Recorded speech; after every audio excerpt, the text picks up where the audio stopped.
Good afternoon, everybody. Big Mike back here with you once again. Welcome back to Big Mike Talks, where today I'm going to try to quickly talk about the rest of the week that was in pro wrestling. So that's going to be WWE SmackDown and then both nights of AEW Collision, Slam Dunk Saturday and Sunday. I'll get into that closer to the Collision review.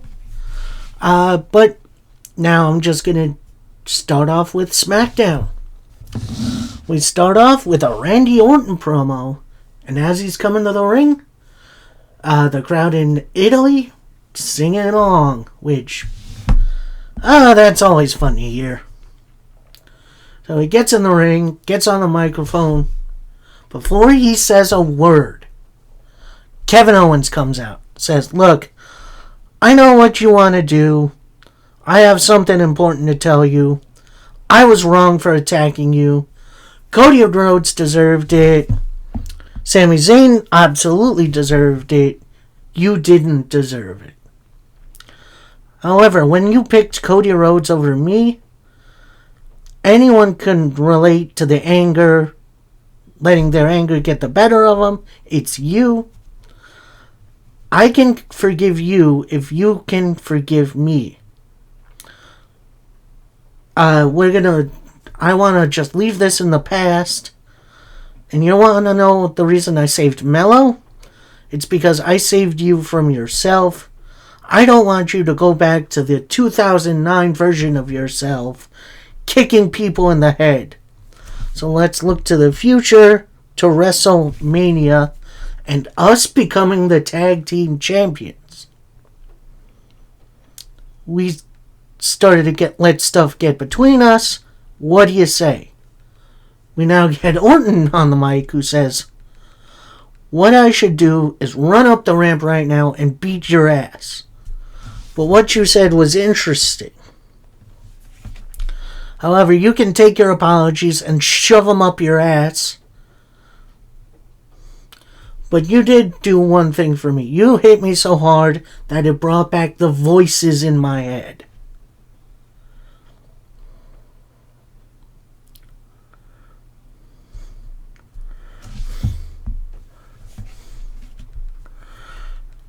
I was thinking of fighting Kevin Owens. Was thinking of the Fight Owens fight chant. But now it's Bitch Owens Binch. I'm happy you dropped me on my head with that pile driver, because at WrestleMania, I'm kicking your head off your shoulders. Damn, that was an intense promo.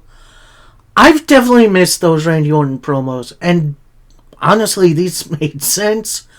And it looks like we are getting Kevin Owens versus Randy Orton one-on-one at WrestleMania. I do believe that needs a little stipulation. I'm not sure what, but I don't know, maybe a street fight or something, or I don't know, something to increase the stakes a little bit. After that nice medium-sized promo, we get into our first match of the evening, as we got Damian Priest teaming up with Jimmy Uso, taking on Drew McIntyre and Shinsuke Nakamura. And before the bell rings, Priest bails out of the ring, goes up the ramp, and just starts beating on Drew. Nakamura joins in the fun, gives the heels the edge. Then Jimmy Uso with a big old dive to the outside onto everybody gets Drew in, and they start the match. And this match was a ton of fun. I liked every little moment, every little interaction, especially between Priest and Drew, because seemingly that's going to be another WrestleMania match we're getting. Then after a big old drop kick from Jimmy, who then takes out Nakamura on the outside, Damian with a big old South of Heaven chokeslam for the win for his team. But post-match, Drew gets back in the ring, just starts attacking Priest. Hitting a big old Claymore, standing over him saying, "I'm gonna make your life a living hell." And so, yeah, they're definitely increasing the intensity of this rivalry. I wasn't feeling it at first, but now I kind of am.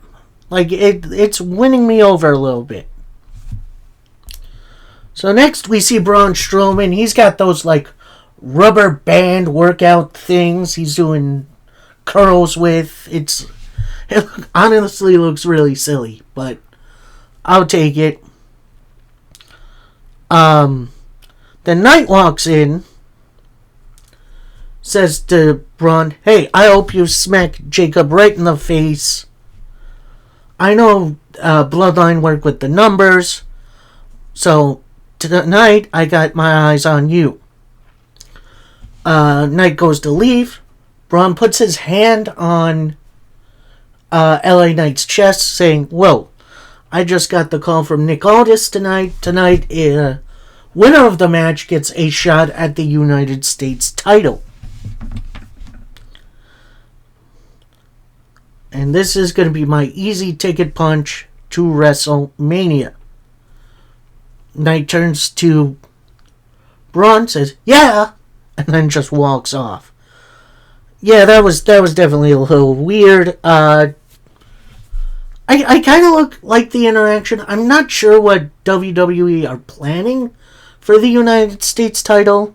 Maybe it's multi-man. Not sure.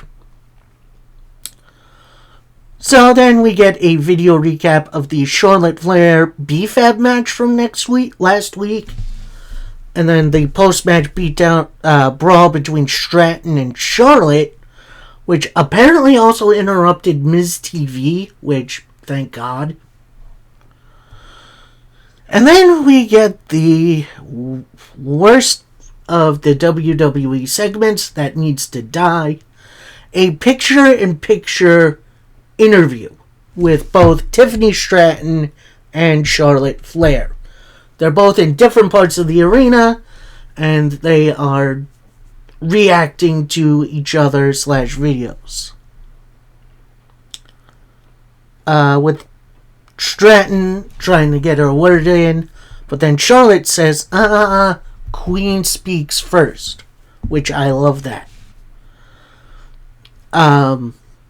Charlotte then says, "Tiffany finally looked like a star last week. But you want to know why I chose you, Tiffany, for WrestleMania? I felt sorry for you. Everyone has compared you to me.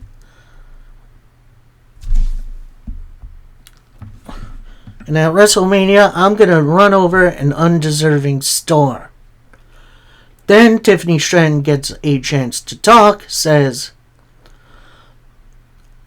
"I remember a time where you were my biggest supporter, but then I saw the real you." Charlotte then interrupts, says, "Well, you were a star in the making. You think I'm going to raise you up? No." Then Tiffany replies, "It's clear what you do. You find the hottest thing in pro wrestling and pour water on it." Charlotte then blurts out, "You'll always be beneath me." Tiffany then finishes with, "Clearly you're struggling to keep up with the fans.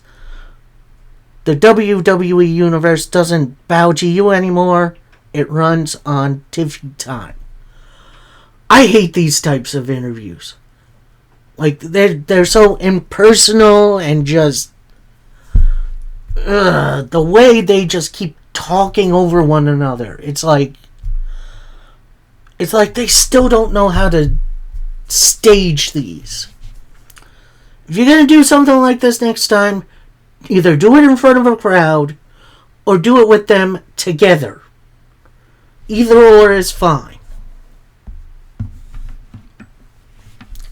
Anyway, so next up we got a singles matchup, as we got Jacob Fatu versus Braun Strowman.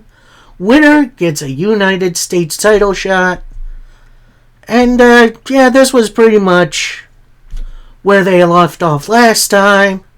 Big move after big move, including Jacob hitting a crossbody through the barricade, into the barricade. Jacob fought really good, but then Braun Strowman fights back. He's in the ring. He rips his t-shirt off Hulk Hogan style, gets out, finally hits the Strowman Express, gets a big old spine buster, and then here comes the shenanigans as Tama Tonga ends up on the apron. Strowman takes him out with a big old power slam. Solo sneaks in behind him. Samoan Spike. And that brings us a DQ finish where the winner getting the title shot is Braun Strowman. Post-match, New Blood continue their attack on Braun Strowman, including Jacob Fatu kind of giving Solo a side eye. We'll get into that a little bit later. But then LA Knight comes out to make the save. Way too many members of the New Blood. But then LA Knight fights out. Strowman pretty much overpowers everybody. Then you have Knight jaw-jacking with the New Blood, with Strowman right behind him when they make the announcement for the new number one contender. Knight then kind of looks down, shakes his head, looks back over his shoulder to Strowman to end the segment. I'm a little disappointed in the match finish. However, I do understand what they're trying to do. They're trying to keep both guys looking strong. Again, I am not sure what the plan is for the United States title for WrestleMania.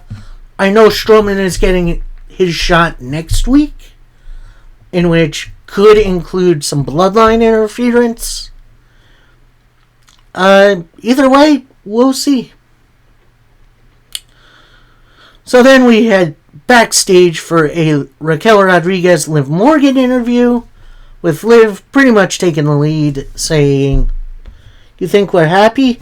Jade has allowed everyone to believe we did it for weeks. Then we beat Naomi and Bianca to win the tag titles. While I am impressed with what Naomi did, she didn't finish the job. I will tonight." So, yeah, nice, easy to digest interview from Liv. Then we get a video recap of the Roman Reigns, Seth Rollins, CM Punk situation from the MSG cage match on Raw from a few weeks ago. Then we get some highlights of the Royal Rumble, where where Seth took them both out. Then we see Jacob Fatu. He's clearly furious. He's walking around backstage. He's throwing full bins of stuff. He's hitting his head against the wall. Well, not really his head against the wall, but like he's furious. Then Solo and Tama are right behind him. Solo catches up to him, puts his hand on his shoulder, says, "Look, we clearly have some issues. What are we doing?" Jacob then yells, "What do you think we're doing?" Solo then says, "Look, we were just trying to help." Jacob then says, "When I'm trying to take care of mine, watch yourself," and walks off. Yeah, this is going to be an interesting situation. I do think we're going to get the two of these guys at WrestleMania one-on-one, although they are taking their time with this breakup, let me tell you. Either way, I think this is the best story going on SmackDown, but that is not saying a lot, because there is a lot of filler on this show. Next up, we got a one-on-one contest between Piper Niven and Zelina Vega.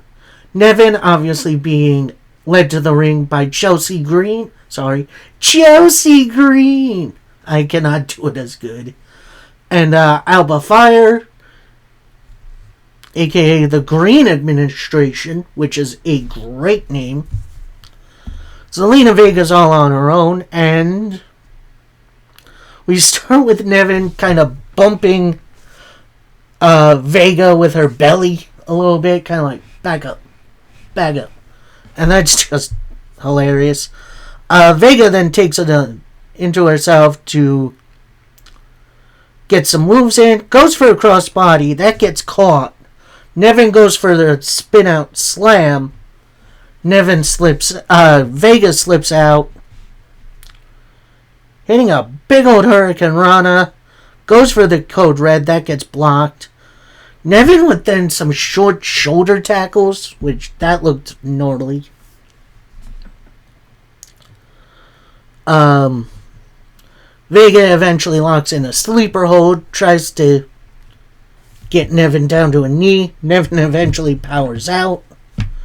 Attempts a Vader bomb, but that misses. Vega fights back with some elbows and enziguri. Piper with a gigantic Uranagi only for a 2 count.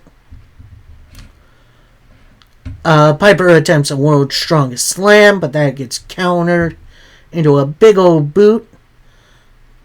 Piper attempts a Military Press Slam, but Vega slips out of it. Vega with an impressive octopus hold. She then uses to roll up Piper Nevin.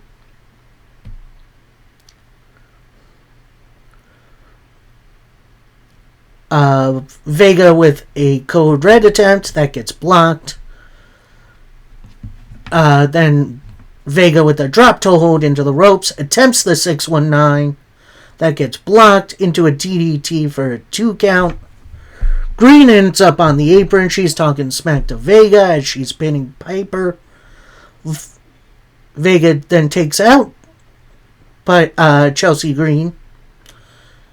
On the other side, attempts to hit the 619, but then Alba Fire grabs Vega. Vega then kicks the heck out of her, gets back in the ring, eats an intense crossbody from Piper Niven to pick up the win. That was definitely a very entertaining match. Again, I'm not really 100% sure what we're getting at WrestleMania for the Women's United States title, but I still kind of got my money on Piper Niven. I don't know why. Next, we get a recap of John Cena's heel promo from Raw, which definitely brought me back to the era where before the modern brand split, where SmackDown was essentially recap night Raw, showing all the footage and stuff from Raw, having matches that Raw had. It was so annoying. And we get Randy Orton versus Kevin Owens made official for WrestleMania, including with their own match image. And we go backstage for a Jade Cargill interview. She's got a nice shorter haircut going. She looks like $1,000,000. She says to the interviewer, "How do I feel? You know exactly how I feel. And I'm going to show Liv tonight after that, Naomi, all eyes on you, and it's just a preview of what's to come." And then she walks off. Definitely a nice short and sweet promo from Jade, which I'm going to say that might be a little controversial. Promos are definitely not her strongest suit, but she did look really good there. We then get an interesting little teaser. Starts off with just a black screen, some smoke, and then the numbers 4 and 3 come on. More than likely, this is a teaser for the former Malachi Black coming back to WWE as Aleister Black, in which I'm going to say this: Triple H Do not let Def Rebel create a song for him. Use his old NXT theme. That theme kicked ass. Anyway, next up we got Jade Cargill taking on Liv Morgan. And yeah, Jade pretty much overpowered Liv right at the beginning. Raquel kind of tried to intimidate Jade for a little bit, but Jade backed Raquel off. Jade then tosses Liv right into the barricade, gets her back in. Liv attempts an Oblivion, but that gets blocked. Whiffs on an Enziguri. Jade whiffs on an axe kick. Liv attempts a crossbody. It gets caught by Jade, who hits a beautiful fallaway slam, in which Liv goes to the outside. Raquel comes over, collects Liv, grabs both their tag titles, and goes to leave. Jade then gets out of the ring, starts a beatdown on Liv, in which apparently Raquel wasn't looking. So Jade gets Liv back into the ring. Liv with a big hip attack. Attempts a code breaker that gets caught into a power bomb, only for a 2 count. This brings up Raquel Rodriguez on the apron. This distracts Jade long enough for Liv to hit a backstabber and then toss Jade into the ring post.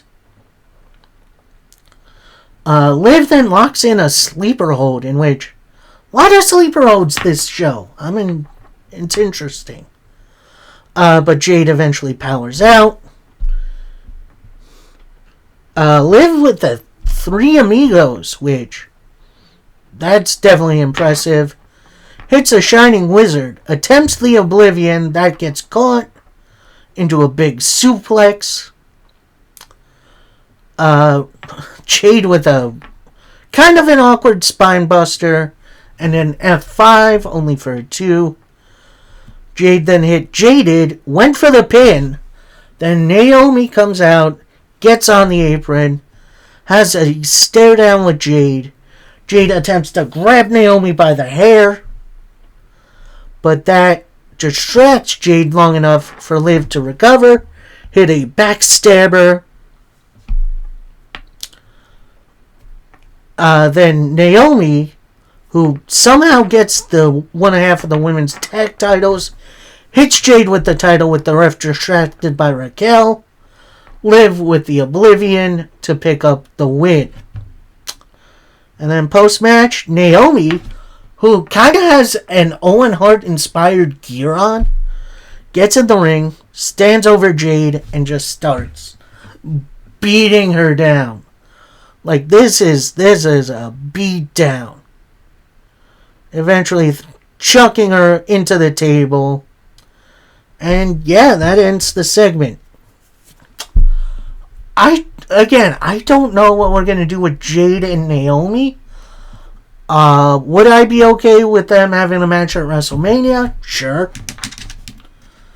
But I'm not sure. We then get a recap from the start of SmackDown, the Randy Orton promo, which I honestly thought was really, really weird. But then we see Drew. He's dressed all in his street clothes. He's about to leave. Then he gets not jumped. He gets a surprise interview, which I do kind of dig these. He says to the interviewer, "I sure as heck didn't start this, but I will goddamn finish it. And understand all my problems with Priest started at WrestleMania last year. He was there at my lowest, and all I do is tell the truth. Priest, I'll see you in London." He then goes to leave the arena, runs into Seth Rollins. They have a little stare down, and ooh, the rivalry between those two. Glorious. Seth then walks into the arena, and that's where we get an ad. So, yeah, more than likely we're going to get that conversation between Roman, Punk, and Seth at the end of the night.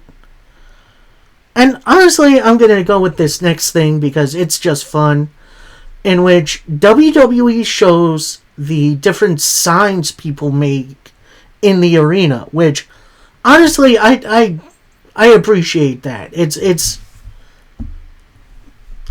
a fun part of the show. It's some nice fan interaction.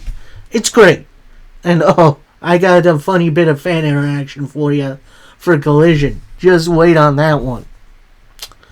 Anyway, after that, we get a recap of the Street Profits title win from last week. Which, all four. Great to see it. Then we get a Street Profits promo, and they get Def Rebelled with one of the most generic sounding music I have ever heard. And they're still kind of doing their Street Profits dance.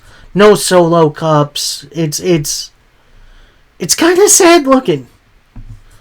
Like, this doesn't get me hyped.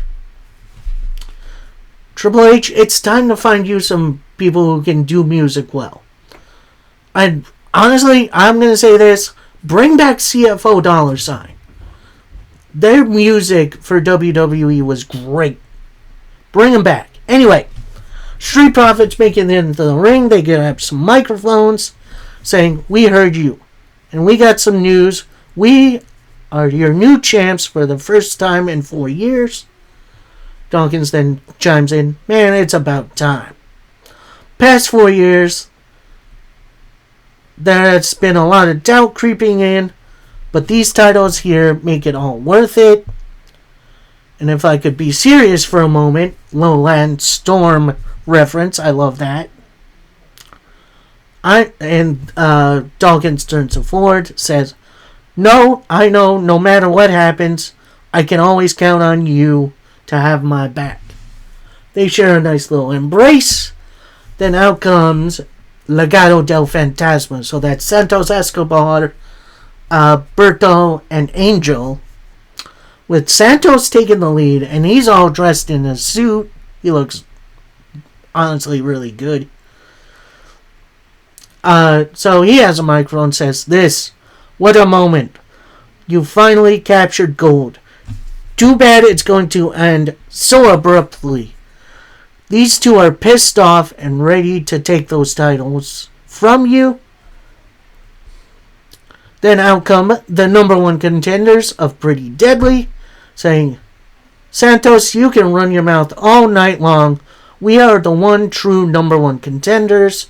So you two step aside." So then Santos turns to the Profits, says, "Profits,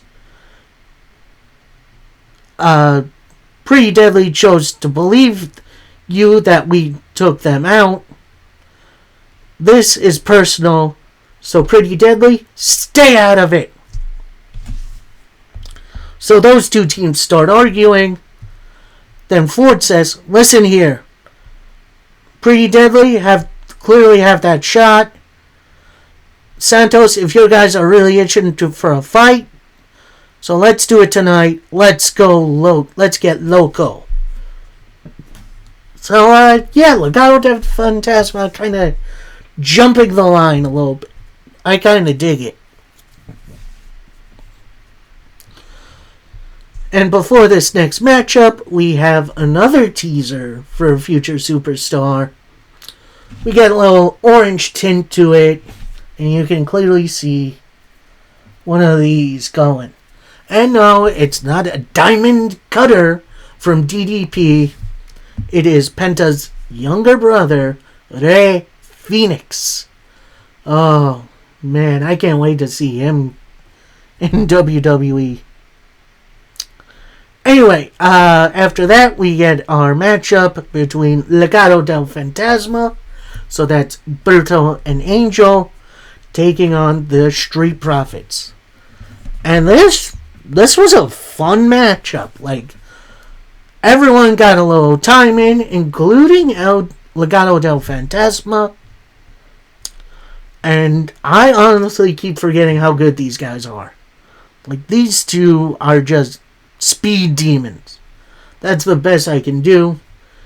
And then when Dawkins gets tagged in, he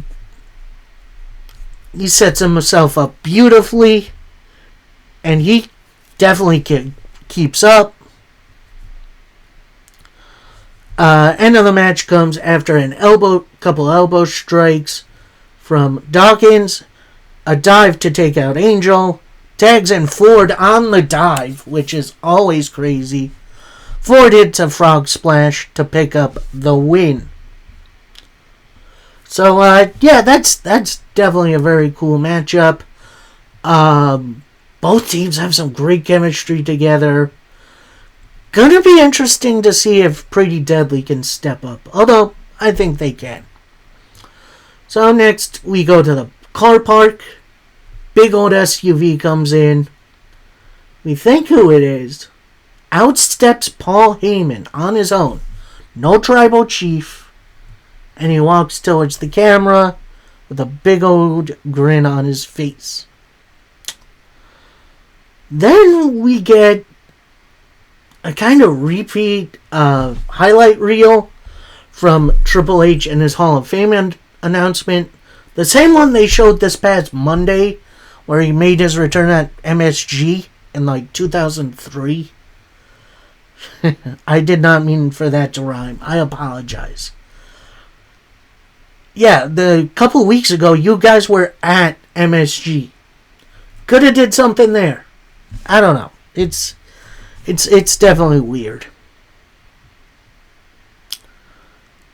Then we see Pretty Deadly. They're walking backstage from the arena, and they run into DIY, the former tag team champions. They say, "We're happy for you. You guys, you got your challenge for the Profits next week." And things like this really made our relationship stronger. We're going to go out there next week and make sure you win. And when we do, you're going to give us first shot at the titles. So Pretty Deadly kind of think about it for a moment. They say, "We hate to see her heartbroken, but no boys." And they walk off with DIY kind of looking like sad little puppy dogs. They turn around, walk right into the Motor City Machine Guns, where Sabin says, "Hey guys, welcome to the back of the line. Population, us. And we want to get our revenge." So it looks like we're getting Guns versus DIY at some point. I do expect that we're going to see some sort of big multi-person match at WrestleMania with DIY, the Profits, Legado del Fantasma, the Guns, etc. Then we get a rundown of SmackDown's card net for next week, which looks really, really fun. We then get our face-to-face-to-face with Roman Reigns, CM Punk, and Seth Rollins. First man out is Roman Reigns. He does his full entrance during picture-in-picture, which is hilarious.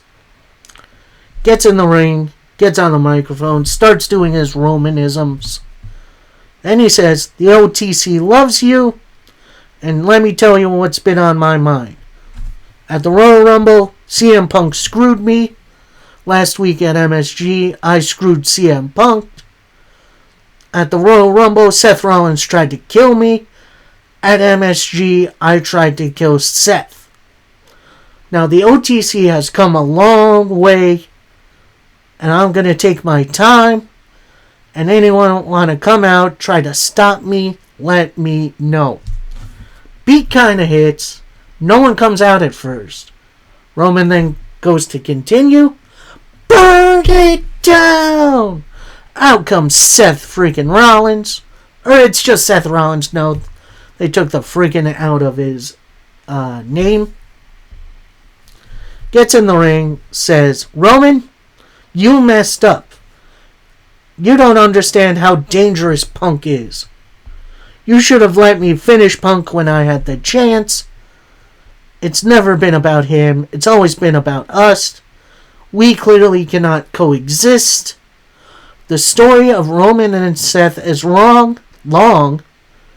Time to add another chapter. So they have a little bit of a stare down.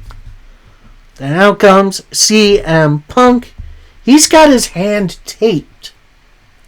So he's ready for a fight. He then kind of sits on top of one of the top turnbuckles. Starts off saying, "This right hand isn't taped for the microphone. Neither of you beaten me without the other's involvement. In the Rumble, you guys know it's every man for himself. And Paul, while I'm still owed that favor, thank you for delivering your tribal chief." And then Punk just dives right on top of Roman. They start fighting. Seth Rollins joins in. They all just brawl. Officials come out. They break them up. Seth and Roman clear both security guards. And they continue to brawl. Some more officials come out to break them up. Punk with I want to say it was a big knee or something to Seth. Goes to point at the WrestleMania sign.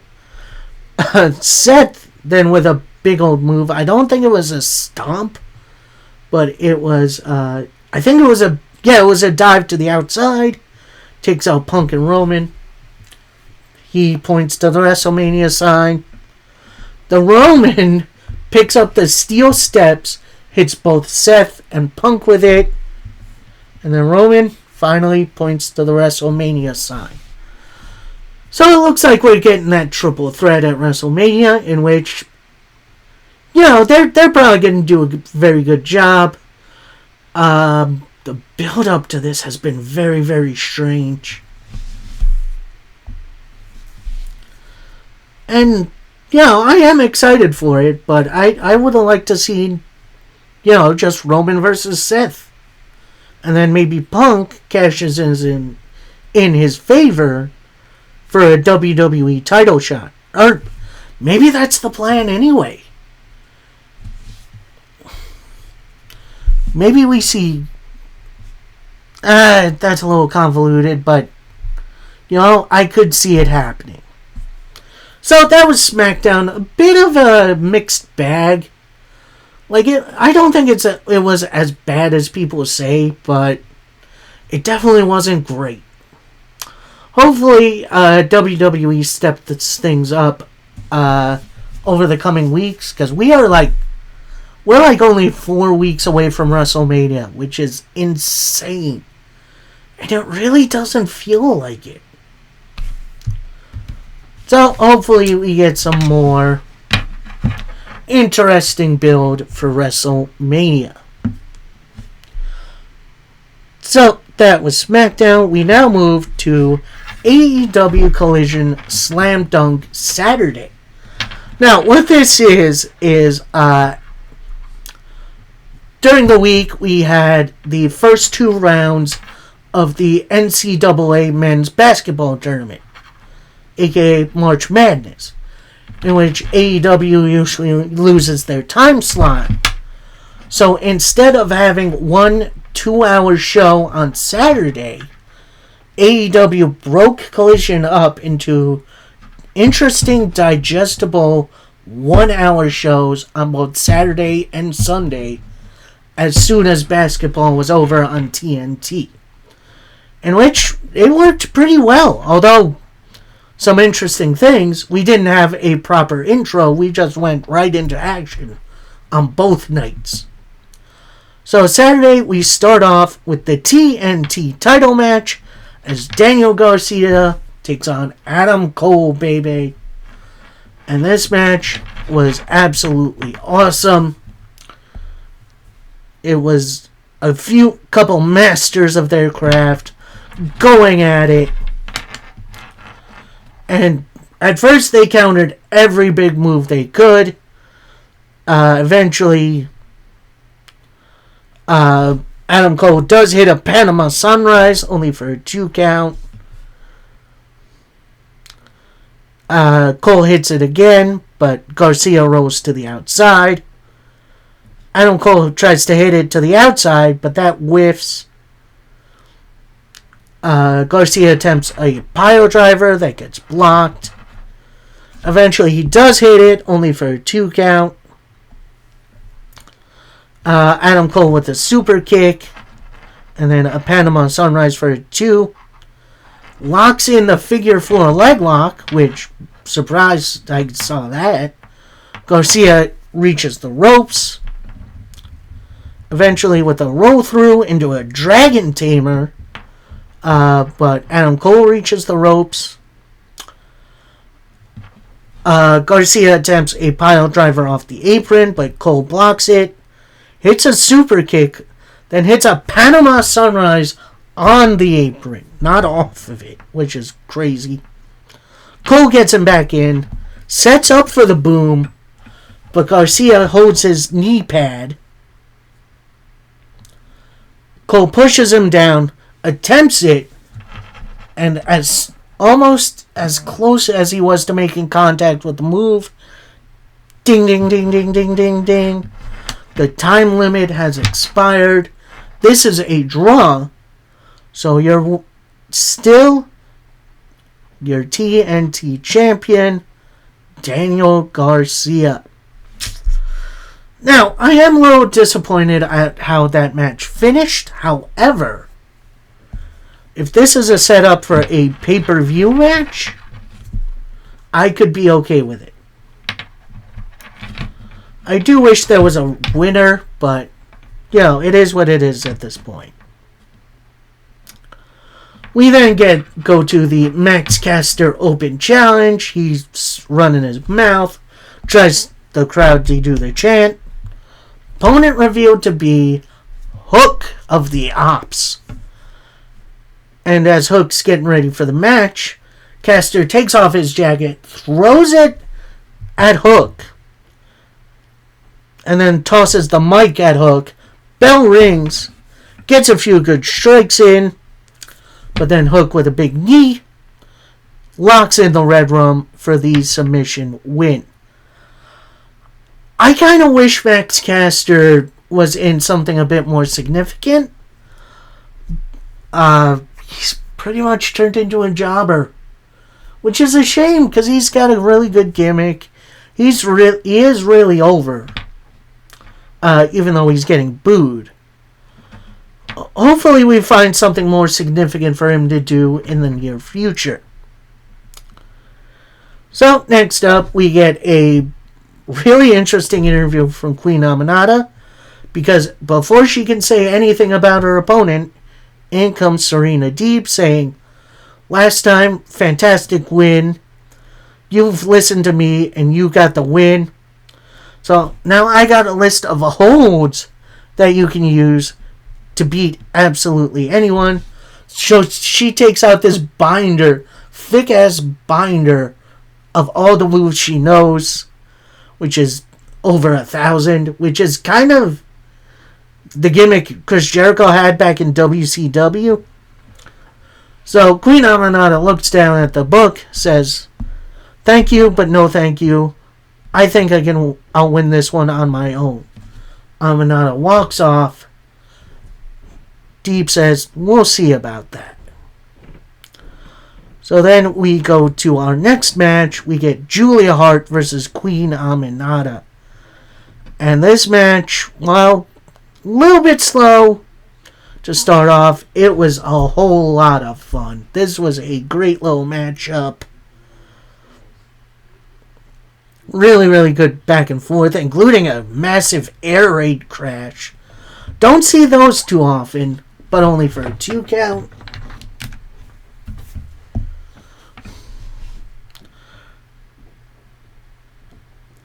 Julia with a big old moonsault, only for a 2. Julia Hart attempts a superplex that gets blocked. Then Julia with a hanging superplex attempts the moonsault, that misses. Aminata with a big old headbutt, only for a 2. Aminata misses on the dropkick. Julia Hart with a roll-up for the win. So, yeah, definitely going to be interesting if we see Queen Aminata and Serena teaming up at some point in the near future. So then we get a nice, fun Harley Cameron interview where she says, "It's been a fascinating time. Yes, tomorrow I do have a match, but I'll also be on commentary for Los Titans Del Air versus LFI." Then Renee starts to ask about Harley Graham, in which Harley kind of takes a look at her, looks back at the camera and says, "Feel my wrath," and then ducks out of the way. Harley is one of those people who is just so much fun to watch. I hope we get a more significant push from her in the near future. And finally, for AEW Collision Saturday, we got our main event, and it's trios action. As we got the Don Callis family being represented by Konosuke Takeshita, Lance Archer, and Brian Cage, taking out Powerhouse Hobbs, Rocky Romero from New Japan Pro Wrestling, and Mark Briscoe. And this was a very hard-hitting matchup. Like, each guy did their got so much time to really show their stuff. Especially Rocky, who is on excursion from New Japan and wherever the heck else he's been. When we see Cage and Hobbs tag in, it turns into a hoss fight. Lots of really good back and forth, with Hobbs getting a spine buster, Mark Briscoe hitting a big knee, Takeshita with an elbow and then a blue thunder bomb, Lance Archer with a big boot into a suplex, couple of clotheslines from Hobbs, who goes for a DDT that gets blocked. Archer attempts the blackout, but that gets blocked. Archer misses on a splash. Rocky Romero with a dropkick and then a rewind enziguri, which is very, very cool looking. Rocky with a roll-up, only for a 2 count. Archer and Brian Cage hit the chokeslam powerbomb combination. Archer with the clothesline. Tags in Takeshita, who hits the blazing fire elbow to pick up the win for the Don Callis family. Yeah, that match was so much fun to watch. It was a great main event for night 1. And yeah, hopefully we see the continued push of Takeshita, because he is fantastic. So that was night 1. We now go on to AEW Slam Dunk Sunday, which definitely had some equal amounts of awesome. And we start out, once again, no introduction.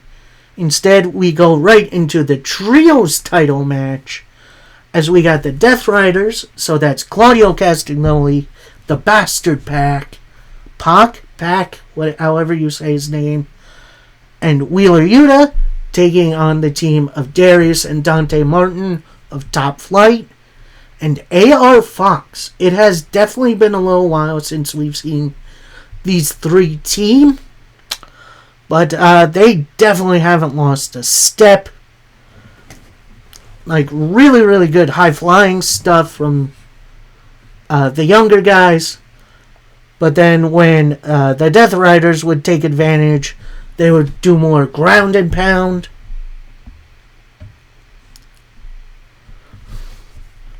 And then for the finish, which was very, very strange, with Darius and Dante on the outside looking to suplex Claudio. Pac with a couple low blows. That takes them out. The Death Riders then all get in the ring, surround AR Fox, who fights back a little, but eventually gets overwhelmed by uppercuts and splashes. Pac with a pile driver, which that looked gnarly. And then Claudio and Yuta with the fastball special, with Claudio tossing Yuta off the top rope, hitting a big splash, and retaining their titles. Now the Death Riders leave. Top Flight are checking on AR Fox. Out comes their former teammates, Action Andretti and Leo Rush, and they attack Top Flight. Then they take off the chains that they're wearing and choke them out with it. Eventually, officials come down and break them up. Which, I'm okay with this rivalry still happening. Definitely some unfinished business between these two teams. You then get some nice highlight of Adam Cole versus Daniel Garcia from Saturday. Oh, excuse me. We then get an interview from the Undisputed Kingdom. So that's Adam Cole, Roderick Strong, and Kyle O'Reilly. With Cole saying, "I feel sick to my stomach today. Garcia, I clearly had you beat. The time limit saved you. You're looking at our next TNT champion."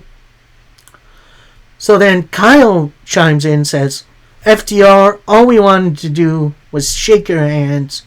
You're clearly the best team on earth, but you're running scared from us?" Clearly that loss mattered. Then Roderick Strong finishes up saying, "FTR, fool me once, shame on you. Fool me twice, shame on me. And then fool me a third time, well, that's not going to happen." So, I guess we're going to see a couple of rematches coming our way soon. We then take a little bit of an ad break, come back to a Kazuchika Okada interview with him saying, "I beat everyone they put in my way," including Buddy Matthews and Brody King. "I put those dogs down." Interviewer asks, "What do you mean by that?" And Okada answers, "I put those bitches to sleep." Them's fighting words. God dang. So, not sure what's going to happen with Okada. There is rumors that AEW might merge the Continental and International titles. So, we'll see what happens there. Anyway, next up, we got Johnny TV, the former John Morrison, taking on Bandito. And these two, well, it started off a little awkwardly with some big kicks. Eventually, they found their next gear. They put it into drive.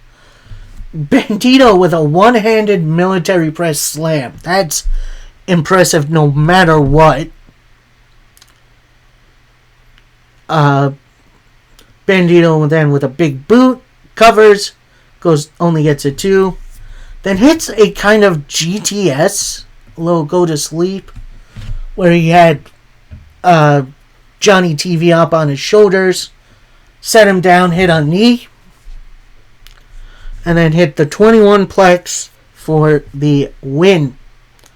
Bandito then goes over to ringside, grabs a microphone, says, "Jericho, come here and bring my brother Gravity's mask." So not only do we get Chris Jericho coming out, we also got Brian Keith and Big Bill. So they come out. Jericho clearly has a microphone. He says, "I wish I could tell you this doesn't need to happen, but it does. I need to remind everyone the brilliance of the Jericho era. They have taken so much from me until I start taking back. I could be generous or I could be dangerous. You could ask your family that. And I obviously had to teach you a lesson in humility and what happens when you try to take this title. You want your brother's mask back? You can't have it. Although what is clearly worse than taking a mask of a luchador is putting it on yourself.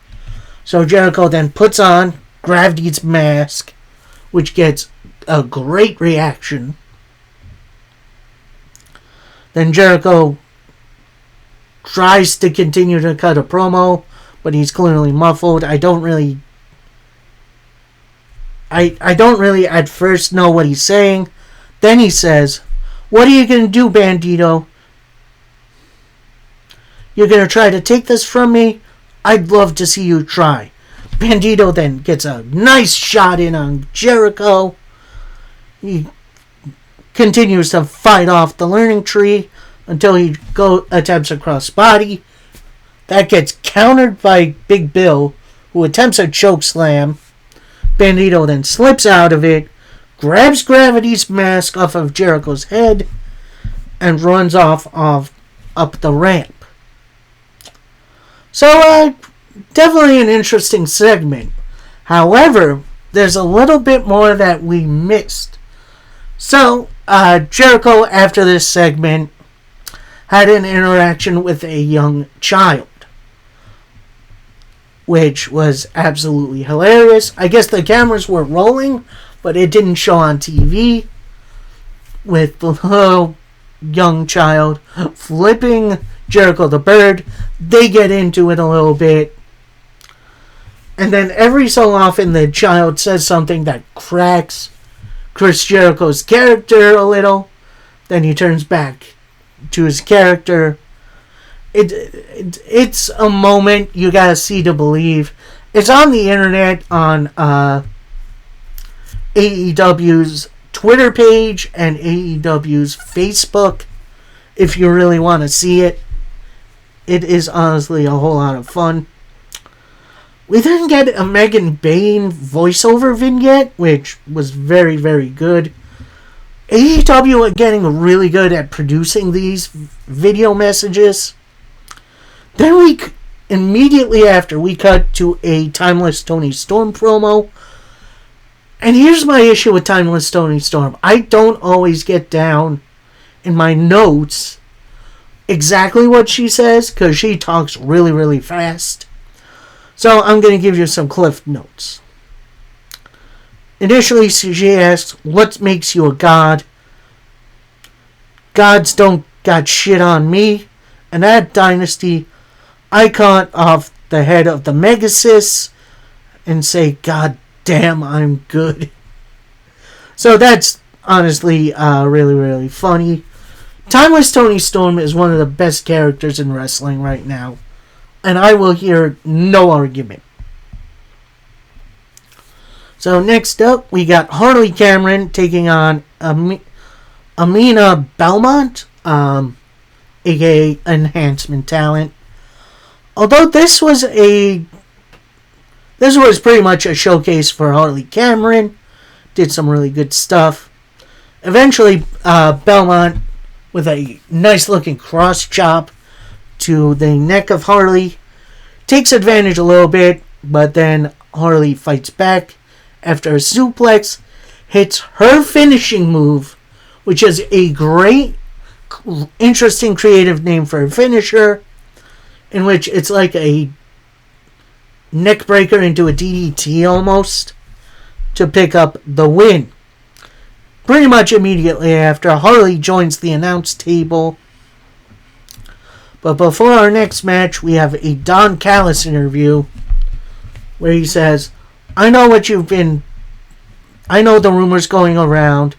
Kyle Fletcher is the future of pro wrestling. He's going to put Revolution in the rear view. Now I've heard all the rumors that he's been in the hospital. So tonight I'm going to give you a treat. The future of pro wrestling.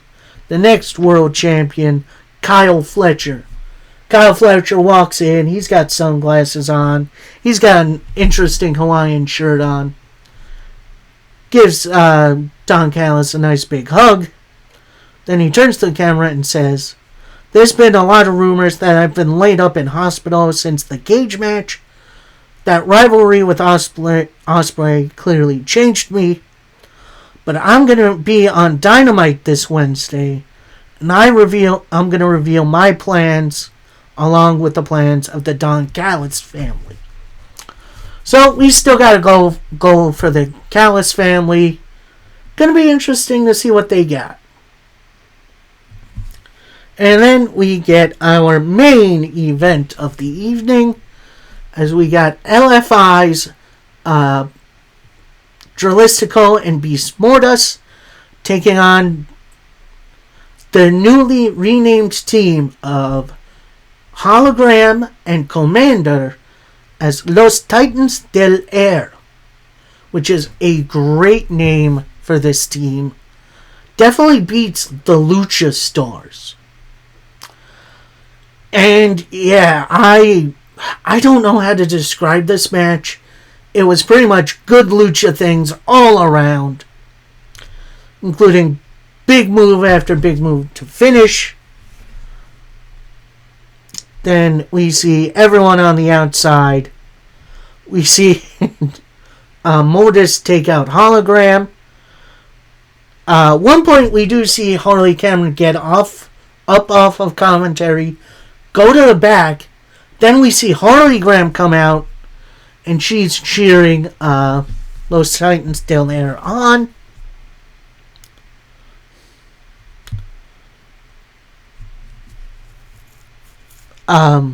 Dralistico then on the outside grabs Alex Abrahantes. Commander takes him out with a big dive. Mortis then tosses him up on the stage. Then Mortis turns around, sees Harley Graham just kind of staring with puppy dog eyes. Then Dralistico gets in his face. Hologram with a big moonsault gets Dralistico back in, hits an airplane spin into a blue thunder bomb. Then Commander with a big old shooting star press to pick up the win for the team. I need a real push for Los Titans del Air. They are a fun, entertaining duo, and honestly the perfect match for one another. I can't wait to see what they do next. Maybe they're next in line for the tag titles, which, honestly, that could be fun. So, yeah, that'll do it for me. I am glad you guys are checking this out. So, coming up a little later tonight is Monday Night Raw. They are still on their European tour. I believe they are in London right now. I'm not 100% sure. So this show is going to be starting at 4 o'clock Eastern Standard Time. So I'm going to get ready for that. Going to be covering that, NWA Power, and AEW Dynamite on Friday. And then SmackDown and Collision in its regularly scheduled time, I'm going to be doing on Tuesday, because on Monday I have a little eye exam, which should be nothing. I have some really good eyeballs. So, yeah, that'll do it for me. I hope you guys enjoyed. Till next time, happy wrestling, everybody. Peace.